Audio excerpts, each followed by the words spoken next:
Okay, here I am doing another screencasting video because it seems like the easiest way to show off my knowledge. So let's say that you're trying to make login cards with all your kids' different logins for different websites.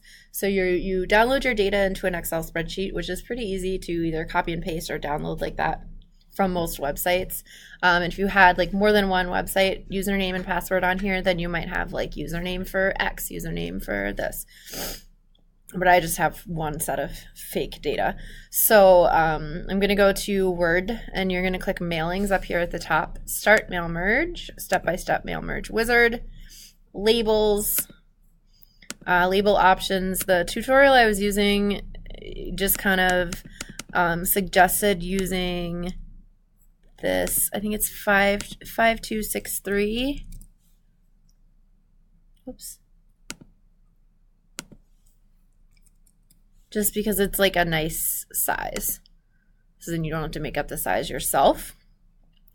Select recipients. You're going to say use from an existing list, and then browse and find where you saved your data. So where was that? It's in my St. Kate's folder. Data for labels. Okay. And then, okay, and then arrange your labels so you do more items, and this is how you insert the different columns that are in your Excel spreadsheet, and then you can arrange these so they look the way you want. So you might put these each on a new line. You might make the name bold. Instead of just saying the username, you might want to type username beforehand. So anything inside of the little carrots is going to be the data filled in, and then anything outside is going to just repeat on each page. So you might put the name of a website up here. Oops, I just messed all of that up. You might put like Storybird login, and then it would have the name and the username and the password.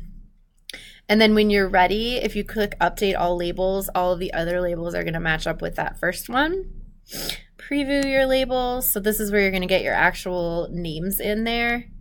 And this is the one thing I find kind of confusing, is because it only shows you the first page, but if you had more data, it would still only show you the first page. So that part I'm still not quite seeing.